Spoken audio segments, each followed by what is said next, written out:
یہاں یہ حال ہے کہ حضور کے خسر ہیں، جہاں نثار ہیں، یار غار ہیں، سب کچھ ہیں، لیکن وہاں بھی یہ معاملہ ہے کہ ٹھیک ہے اونٹنی کی میں قیمت ادا کر۔ بہرحال میں جو عرض کر رہا تھا وہ یہ ہے کہ چونکہ رسول کو اجازت نہیں تو فرمایا گیا وَاصْبِرْ لِحُکْمِ رَبِّكَ وَلَا تَكُنْ كَصَاحِبِ الْحُوتِ۔ دیکھنا وہ جو یونس علیہ السلام جو انہوں نے کیا تھا، اجازت آئے بغیر وہ اپنی قوم کو چھوڑ کر کسی اور وجہ سے نہیں گئے تھے دین کی حمیت اور غیرت کی وجہ سے۔ یہ بدبخت بات سننے کو تیار نہیں ہے تو دفع ہو، میں کہیں اور جا کر اللہ کی بات کہیں سناؤں گا، لیکن اجازت کے بغیر نہیں جا سکتے۔ یہی وجہ ہے کہ پکڑ ہوئی، گرفت ہوئی اور مچھلی کے پیٹ میں رہے، وہاں وہ لا الہ الا انت سبحانک انی کنت من الظالمین، اور وہاں سے پھر اللہ تعالیٰ نے نجات دی، مچھلی نے انہیں اگل دیا ساحل کے اوپر۔ یہ ایک لمبی بات ہے۔ تو یہاں حضور سے کیا کہا گیا؟ صبر کی۔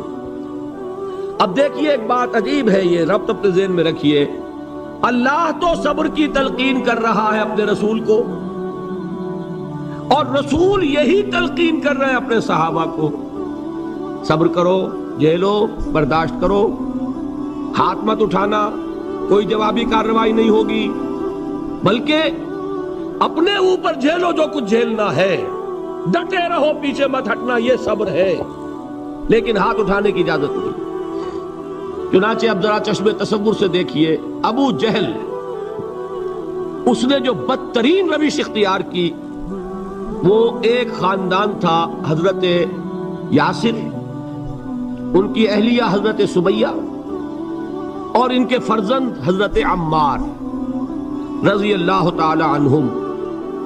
یہ غلام نہیں تھے، حضرت سمیہ تو کنیز تھیں، لیکن یاسر غلام نہیں تھے۔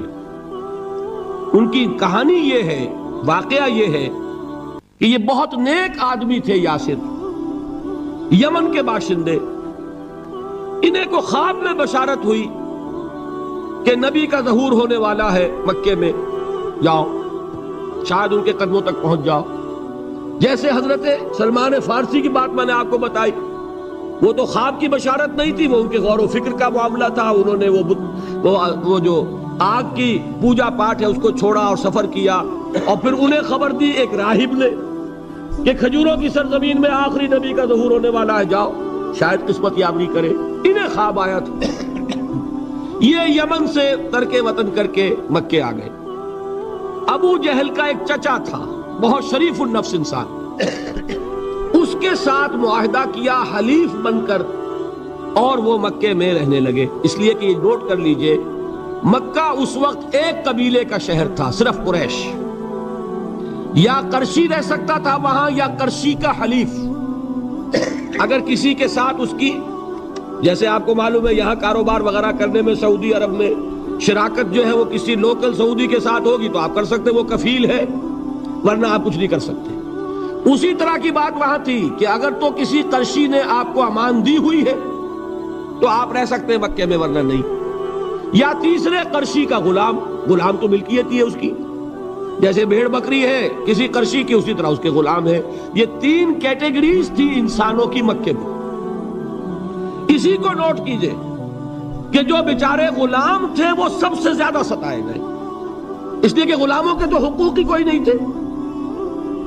ان کو تو اگر کوئی شخص اپنے غلام کو ذبح کر دیتا تھا تو بھی کوئی پوچھنے والا نہیں۔ بالکل ایسے ہی ہے نا، آپ کی بکری آپ نے ذبح کی، گوشت کھا لیا، کوئی آپ سے کوئی پوچھ سکتا؟ جب ملکیت ہے، آپ کی بکری آپ کی تھی، آپ نے ذبح کر دی۔ غلام آپ کی ملکیت تھا، آپ نے ختم کر دیا، کوئی اس میں جرم نہیں، کوئی باس پرس نہیں۔ یہ تھا حال غلاموں کا۔ بلال غلام تھے، ابو فقی غلام تھے، زنیرہ ایک کنیز تھی۔ ان کو جو ماریں پڑی ہیں اس کا آپ کو معلوم ہے۔ حضرت بلال کے ساتھ جو کچھ امیہ ابن خلف نے کیا، کہ جس طریقے سے کہ حیوانوں کی لاشیں جو ہے کھینچ کر گھسیٹ کر لے جائی جاتی ہیں، ان کی گردن میں رسی ڈال کر گھسیٹتے، اسی طریقے سے حضرت بلال کے گردن میں رسی ڈال کر ٹھیک دوپہر کے وقت مکے کی سنگلاخ گلیوں کے اندر گھسیٹا جاتا تھا۔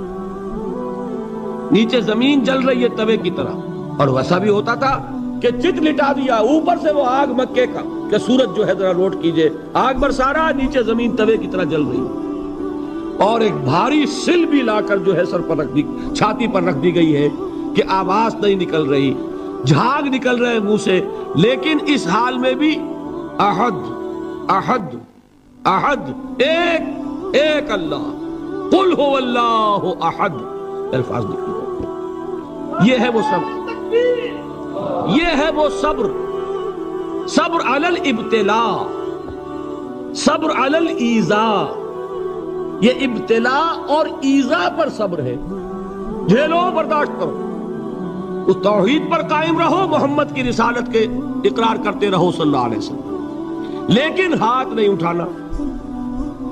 اب میں آپ کو بتا رہا تھا یہ تو غلام تھے، یہ جو تھے یاسر، یہ حلیف تھے، غلام تو نہیں تھے نا۔